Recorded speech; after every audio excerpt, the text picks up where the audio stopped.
This is the Cholo News Report for Tuesday 13 February 2018. Tariqi Taliban, Pakistan.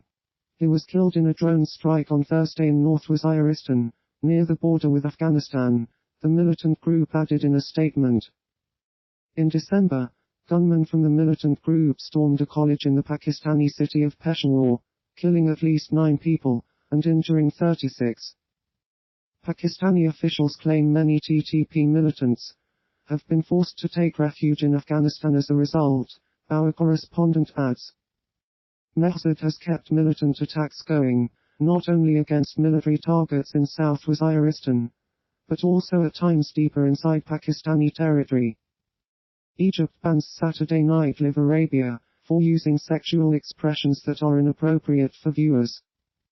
SNL Arabia, which followed an identical format to its United States namesake, featuring celebrity guests and comedy sketches, became a huge hit after its debut in February 2016. The state-run Al-Aram newspaper reported that the council also sent a desist letter to the head of the Egyptian media company, owner of the private satellite channel ON, which has been broadcasting reruns of SNL Arabia for the past year. All flights to and from London City Airport were cancelled after an unexploded World War II bomb was discovered in the River Thames at King George V Dock. Police have confirmed families who were evacuated from around the site can return to their homes, after the device was moved to another location in the dock. Lieutenant Commander Johnny Campbell, who is leading the bomb disposal diving unit, said the 1.5 long device would be floated down the River Thames, and grade military explosives would be attached to it. Among passengers affected were Tottenham Hotspur fans heading to Italy for a Champions League game against Juventus.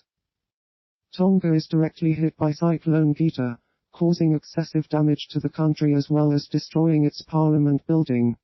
Gita is the strongest storm to hit Tonga in its history.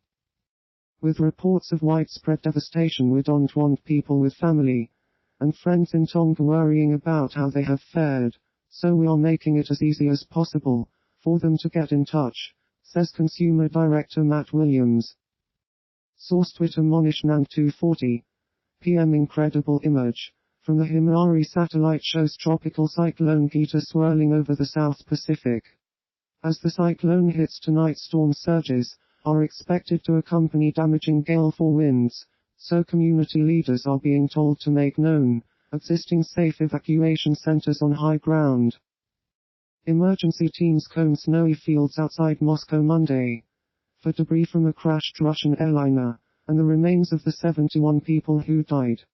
Transport Minister Maxim Sokolov says that emergency teams have already found the plane's flight data recorder, which will help them determine the crash's cause, but notes that the search for the victims' remains will take at least a week.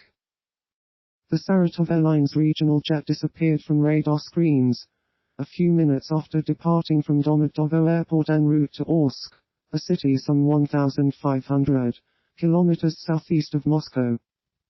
Alexander Nerodko, the head of Rosaviatia, the state agency overseeing civil aviation, said it will make a detailed scrutiny of Saratov Airlines operations, but he added that the company had a decent record. The European Union urges calm and restraint after Turkish Navy warships obstruct a Cypriot offshore drilling vessel in the eastern Mediterranean, which was approaching an area to explore for natural gas. The EU is unwilling to grant Turks that concession now, but, careful to avoid upsetting President Tayyip Erdogan too much, is due to commit more money for the large number of Syrian refugees living in Turkey. A gunman kills 3 civilians and wounds 3 police officers and another civilian, then kills himself, in a standoff in Detroit.